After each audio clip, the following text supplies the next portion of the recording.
Good morning, Uncle Ox. Halika na, samahan mo kami ni Franco. Ang sarap ng ulam natin, oh, you see? Tinolang manok sa'yo. Sa'yo na yung hita, oh. Masayang sambit na sumara kinaumagahan habang nag-aalmusal silang lahat. Kararating lamang ni Uncle Ox sa talatang maaga tong nagising. Mukhang may pinuntahan at may dala pa itong maliit na sako sa isang kamay. Franco, pagkatapos mong kumain, pakidala tong sako ng palit sa likod ng bahay ha. Tapos pakainin mo na si Goldie yung tandang ko. Ilalaban ko kasi yun sa derby next week. Seryosong wika ni Uncle Ox kay Franco. Kapag nandito sa probinsya si Uncle Ox, abala rin to sa sabong at ang pinakaboborito pa rin tong ilaban, si Goldie. Ang tandang nitong gold ang kulay ng mga balahibo. Dumiretso na si Uncle Ox sa kusina at naghugas ng mga kamay para mag-almusal na rin. Nagkatinginan sila ni Franco. Buisit na Franco, si Goldie pa ata ang inulam nila. Baby, is there something wrong? Tanong ni Franz sa kanya. Ha? Wala baby. Ang sarap ng lutong tinola ni Belen. The best. 'Di ba, Rox? Baling nito kay Roxanne. Tumango naman ang babae na magana rin sa pagkain ng manok. Halos mabilaukan silang dalawa ni Franco na makitang umupo na si Ox sa dining table. Nagdasal pa muna to bago hinigop ang tasa ng sabaw. Tastes great. Ang sarap talaga ng agahan natin. Nakangiting wika nito sa kanila. Muli sila nagkatingin ni Franco. Pareho silang basana ng pawis. The meat is so tender and lean. Good meat indeed. Tumatango pa rin itong sambit. Takam na takam si Uncle habang kinakagat ang hita ng manok. Sus Mariosep, Uncle, kung alam mo lang na alaga mo yan. Sigaw niya sa isip. Paktay talaga silang dalawa ni Francis. It is Uncle Ox's favorite rooster ever.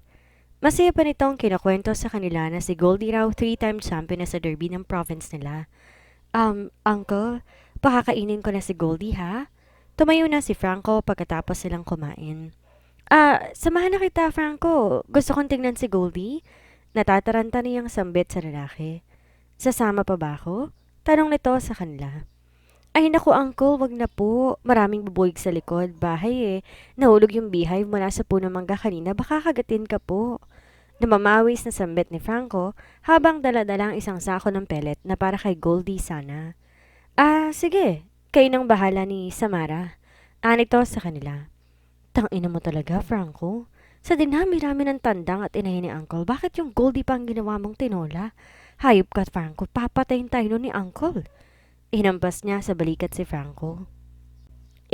Si Goldie ang pinakamalaki at pinakamataba sa lahat ng mga tandang at inahin eh. Dahilan nito. Oo, siya talaga. Dahil nga alaga siya ni Uncle Ox at may laban nga siya sa susunod na linggo. Pambira ka naman, Franco eh. Aniya dito. Don't worry ate, gagawa ako ng paraan. Sagot nito. Takot din ako kay Uncle Ox dahil baka bawiin niya yung company na ipapamana niya sa akin. Nito. Siguraduhin mo lang talaga ha. Nako, Franco. Kapag ako pagagalitan na naman ng Kuya Franz mo, lagot ka sa akin. Niya. Anong plano mo? Bumili ka ng pintura sa hardware te. Parang di naman magkalayo tong isang to kay Goldie. Pinturahan na lang natin to ng metallic paint. Ani Franco sa kanya. Nako ha, siguraduhin mo talaga hindi ka papalpak. Banta niya rito. Tutulungan pa naman sana kita kay Roxanne. Ate naman, alam mo naman ang sitwasyon namin ni Roxanne. Kung di lang ako naaawa sa'yo dahil love na love mo si Rox, never kitang tutulungan. Sa ginawa mo ba naman kay Goldie, baka habang buhay akong kasusok naman ng uncle mo. Roxanne's POV. Kasalukuyan niyang tinutulungan si Belen sa paghuhugas ng plato. Si Francis pinagmamasdan lamang siya mula sa likuran. Pagkatapos niya maghugas, pumasyal na sila ni Franz sa malawak na manggahan na pag-aari daw ng tiyuhin nitong si Oxford. Uncle Ox is our angel. Simula lumayas kami ni na mama sa Germany, sinundan niya kami dito sa Pinas and he helped us. Kwento nito habang hinahawakan ng kanyang isang kamay habang naglalakad sila. Required pa bang hawakan ng kamay niya? Wala naman ibang taong nakakakita sa kanila, pero si Franco parang binabakuran siya. Ang ganda ng manggahan ni Uncle Ox. Mas masaya siguro dito kapag harvest season na, no? Tumingala siya sa taas ng puno at pinagmasdan ng mga mangga na di pa gaanong kalaki. Nang binaba niya ang tingin, nagulat siya na makitang tinitigan siya ni Francis. Ang ganda mo. Salamat at nakita na rin kita after 5. Tumigil to sa pananalita na makita, kumunot ang mukha niya. What did you say? Muli niyang tanong. Wala, I said masaya ako na nakita kita. Na kahit sa hindi man magandang paraan ng pagkikita natin, thankful pa rin ako na nakilala kita, Rox. Seryosong wika ni Francis. Lingid sa kalaman ni Roxanne, nakita na sila ni Francis 5 taon nang nakakaraan. Sa mismong kaarawan ni Princess. Hindi niya inaasahan na may babaeng galit ang lalapit sa kanya sa mismong engagement nila ni Princess.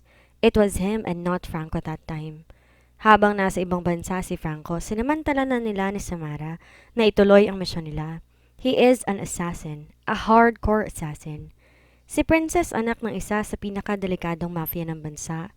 Misyon niya ang ama nito at walang ibang paraan para makalapit siya rito kundi makipagrelasyon sa anak nito.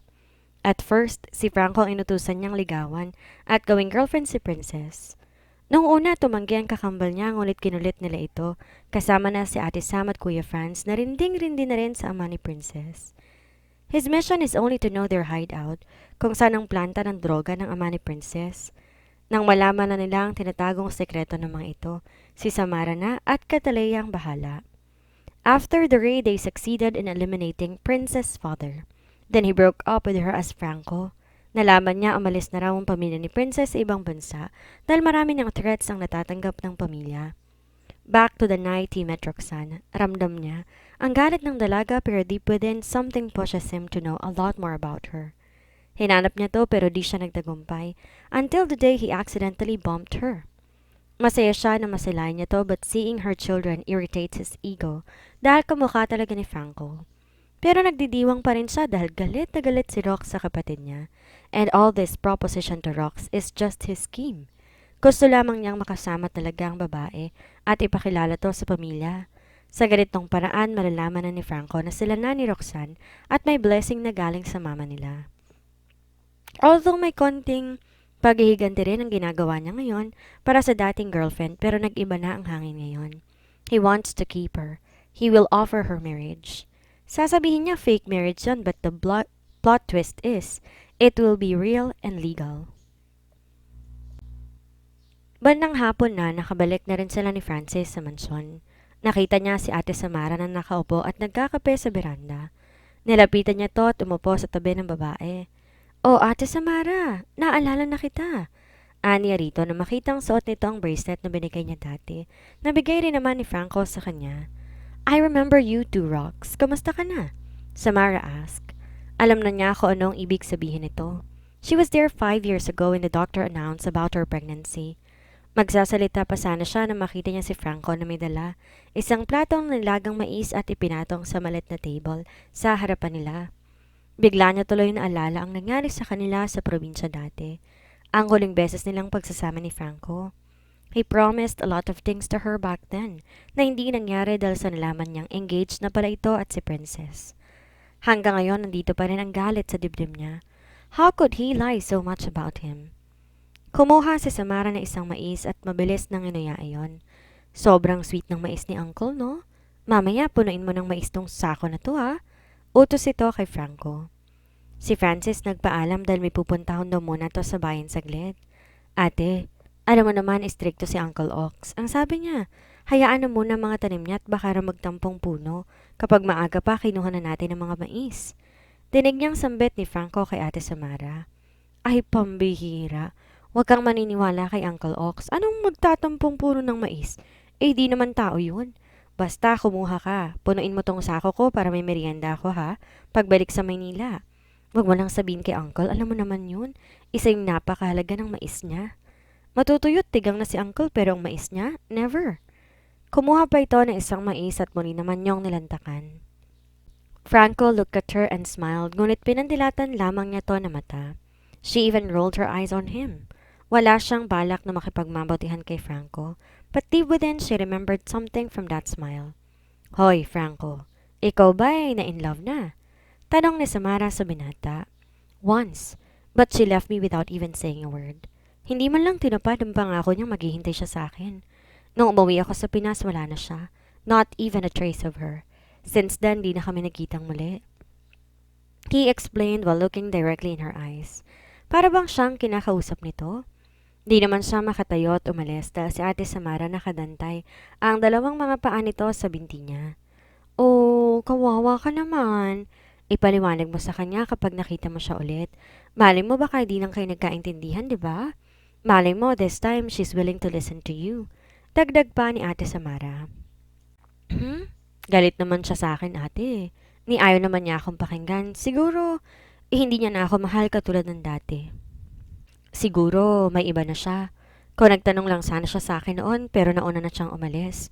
I tried to look for her every day pero di pala talaga mahahanap ang taong ayaw magpahanap. Malungkot nitong saad sa kanya. Kawawa ka naman. Sana naman humingi siya ng explanation, 'di ba? 'Di ba, Rox? Ang saklap na nangyari kay Franco eh. Mahal pa na naman talaga niyang babae, no? Tapos iniwan lang siya rito. How sad. Heist. Isang mais pa nga. Napapailing na sambet ni Ate Sam na kumuha ulit ng mais sa plato. Why should she believe him? He is a master of everything. Teka lang ha, aakit muna ako at may kukunin lang ako. Tumayo si Ate Sam at iniwan silang dalawa ni Franco sa beranda. Tumayo siya ngunit mabilis itong hinawakan ng mga kamay niya. Please, humihingi ako ng isa pang pagkakataon na magpaliwanag, Rox. Let me explain everything to you then after this, hindi ko na kayo gagambalain pa ni Francis. Tumikim muna ito bago nagsalita. Hinahawakan ito ang kanyang magkabilang palad. She stared at him directly into his eyes. She closed her eyes. Those eyes is filled with sadness. Bakit nalulungkot din siya na makitang malungkot na pares ng mga mata ni Franco? Tila ba humupa ang galit niya sa lalaki. Looking at him so sincere right now while begging her to stay. Rox, noon pa man at hanggang ngayon, minahal na kita. Deep within me during our college days, minahal na kita. Ayoko lang aminin yon sa sarili ko. Hindi ko mahal si Princess. She was my brother's mission. Francis and Ate Sam asked me to court her. Kahit nalabag sa kalooban ko that time, pero tulungan sila sa kanilang misyon, pinagbigyan ko sila. I'm so sorry hindi ko sinabi sa'yo because kapag assassin ka at nasa isang misyon ka, you're not allowed to tell it even to your family. So I have to play along with Princess kahit na nainis ako dahil di kita malapitan. Nainis ako dahil nararamdaman ko ang pagkamuhi mo sa akin but for my brothers, I sacrifice. The day na dinala kita sa province, that's the real me. And everything that I promised you, ginawa ko na, including our future mansion na pangarap mo. Pero nung umalis ako sa ibang bansa ni sa hinagap ko, hindi ko naisip na babalik ako without you waiting for me. Napakasakit, Rox. Isang taon ako nagmukmuk doon sa lugar na huli nating pinuntahan. I tried to look for you but I cannot find you.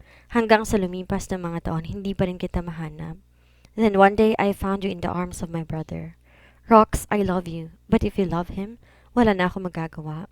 Pero isipin mo to, baby. 5 taon kang laman ng isip at puso ko. Hindi ko alam kung paano magsisimula.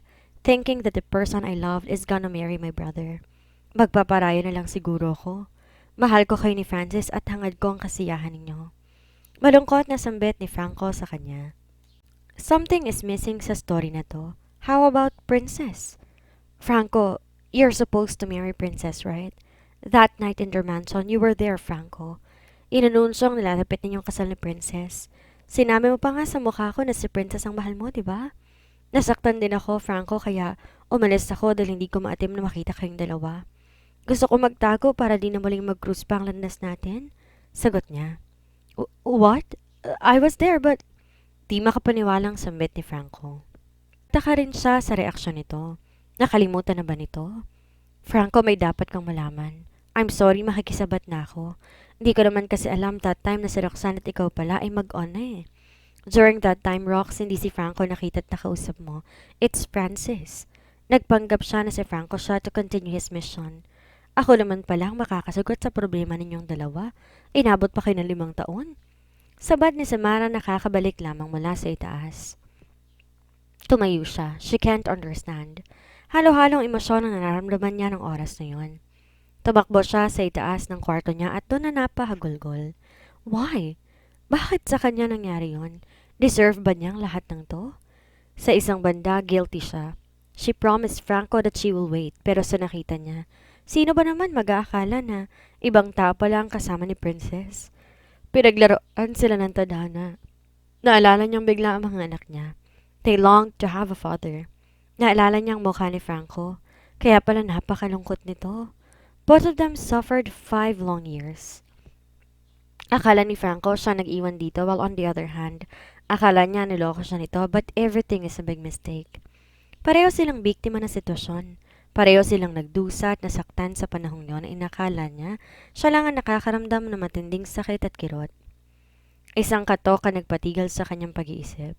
She hurriedly opened it and saw Francis outside. Niyakap siya nito na mahigpit. We will getting married next week, Rox. It will be a simple wedding but it will be a fake one. Masayang wika ni Francis sa kanya habang yakap-yakap siya. Lingid sa kanya, plano lang yon ng binata para habang buhay na siyang matatali dito. Iho naman, nagmamadali ata kayo. Huwag niyo naman madaliin ang kasal niyo nitong si Roxanne. Baka pwedeng next month na lang para naman mapaghandaan. I want your wedding to be grand, my son. Malambing na sambit ng mommy ni Francis habang nakatingin sa kanilang dalawa. Oo nga naman, Francis. Next month na lang para malaking handaan ng peg, di ba? Tsaka kailangan maraming imbitado. Proud ka ba kay Roxanne? Mukhang hindi dahil aburado ka. Isa pa kapag more people, more foods. Sabat naman ni Samara. Yes, Francis. Agree ako kay mommy. Bakit ka ba nagmamadali ha? Buntis ba tong si Roxanne? Tanong ni Franz sa kapatid nito. Narinig niya ang pag-ubo ni Franco sa sinabi ng kuya nila. Sweet corn naman. Parang nasa hot seat tuloy ang lovers dahil sa alas CIA interrogation mo. Ako na lang tanongin mo kung buntis ako, no? Saban naman ni Samara. Sam, this is a serious conversation here. Pwede ba? Isang tingin ang pinukol ni Franz sa asawa at tumahimik ang babae. Lihim siyang napahagikik. Ate Sam is really like a clown. Nakakatawa talaga tong kasama. Kaya siguro lahat ng makakasalubong nito ay nagiging instant friend. Hindi ito ingrata kahit sinong kinakausap nito. Ang sabi ni Francis, billionaire daw si Ate Sam pero napaka down to earth talaga. As in, masayang kasama kaya lang si Kuya Franz. Palagi tong sinasaway kaya't bahagang buntot ni Ate Sam. I also suggest next time na lang Francis, baka kapag ura-urada ang celebration ninyo, hindi lang isang tandang at baka ko ang kakatayin. Sambit ni Uncle Ox sabay nakatingin kina Ate Sam at Franco. Pangit ang mood ni Uncle Ox simula nang malaman nito at mabuking ang ginawa ni na Ate Sam at Franco. Niluto ng dalawa ang tandang na si Goldie at sa oras ng derby nalaman ni Uncle, pintura ng dalawa ang isang tandang na may hawig kay Goldie. Okay, Mom. Next month is too soon. Sana nga buntis itong honey ko. Sagot naman ni Francis sa ina nito. Tinisil at hinalikan pa ng binatang isang palad niya. Napatingin siya kay Franco na madalim ang anyo habang tinititigan silang dalawa. Pagkatapos kumain, tumulong siya sa katulong magligpit ng plato na ginamit nila. Ang apat na lalaki umiinom na naman ng alak sa gazebo. Dahil maaga pa, naglakad-lakad siya sa likuran ng mansyon. Umupo sa isang duyan sa may garden ng mama ni na Francis. Tinawagan niya ang bantay ng mga bata. Sandali sila nagkausap ng mga anak niya at tinatanong ng mga to kung kailan siya uwi dahil miss na raw siya ng dalawa. Then she had a deep thought about her kids and about her life now. Paano kung di sila nagkalayo ni Franco? Masaya na kaya sila ngayon? Aminado siya kahit matagal na panahon silang nagkahiwalay. Hindi naman talaga nawala sa sistema niya ang ama ng kanyang mga anak. Paano nga ba niya makakalimutan si Franco? Kawangis ito ang kambal. They will instantly remind her the face of their father. Tinimbang niya ang kanyang sarili. Well, the hatred she felt for him diminished when she learned about the truth. It's not Franco. It's Francis who hurt and betrayed her that night. Sa mga oras na yon, malayo si Franco sa kanya at pareho sila nagtitiwala sa isa't isa na maghihintay sila. But it didn't happen because of the wrong thoughts that they had encountered. Rox, naputol ang kanyang pagmumuni-muni na makita si Franco nakatayo sa harapan niya. Ikakasal na pala kayo ng kapatid ko. Tumango lamang siya rito. Ano pa nga bang magagawa ko? Mahal kita, Rox, at gustong ipaglaban. Ngunit sa huliin ko, nahuli na ako ng 5 taon. Sana pala hindi na lang ako umalis. Sana hindi ka nawala. Sana hindi mo ako iniwan at sana hindi naging kayo ni Francis. Sana tayo pa rin at sana mahal mo pa rin ako hanggang ngayon. Naiiyak siya dahil umiiyak na rin si Franco sa harapan niya. Ang dami kong sana, Rox. Pero sana alagaan ka niya. Sana hindi ka niya saktan at sana mahalin ka niya. Kagaya ng nararamdaman ko ngayon para sa'yo. Sana balang araw, tuluyan na kitang malimutan, Roxanne. Sana bukas wala na tong sakit na nararamdaman ko at sana bukas sa pag-alis ko, masaya ka na. Napakagulol siya ng tuluyan. Ngayon, napagtanto niya ng mahal na mahal pa rin niya ang binata. Gusto niyang sabihin dito lahat tungkol sa mga anak nila. Ngunit naalala niyang kasunduan nila ni Francis. If she will tell Franco about their twins and about her true feelings, definitely, magkakagulo ang pamilya Jeller. Magiging masaya ba siya dahil siya ang magiging dahilan kung ba't nag-aaway ang dalawang magkapatid? She should move on. Nakasurvive nga siya 5 taon na wala si Franco. Why can't she now? Franco, don't. I just came here to say goodbye to you. I'll be flying to Germany tomorrow. I'll be leaving in the morning and I will stay there for good. I'll be helping the Jellers business. Tumayo si Franco at bagsak ang balikat. Umalis na sa tabi niya. She is so hurt now, especially tuwing iisipin niya. Habang buhay nang di makikita ng mga anak niya ang ama ng mga to. Na hindi man lang niya ipapakilalang kambal sa tunay na ama. Parang tinutusok ang dibdib niya. He uttered the most painful words to her tonight. Ewan niya kung makaka-move on pa ba siya kay Franco. Hindi na siguro dahil habang buhay na rin siyang malulungkot at magmumukmok hanggang sa matapos na rin ang pagpapanggap nila ni Francis. She stood up. Aakit na siya sa kwarto. Nakita niyang dalawa na lamang sina Uncle Ox at Kuya Franz ang nagiinuman sa gazebo. Psst! Rox! Tagay tayo, halika! Pampatulog lang na mahimbing. Isang shot lang. Pangangulit sa kanya ni Ate Sam. Nang dumaan siya sa veranda. Wala naman siyang magagawa kundi pagbigyan to. Ang sarap ng alak. Swabe sa lalamunan at nakakaadik inumin. Naparami tuloy ang inom niya.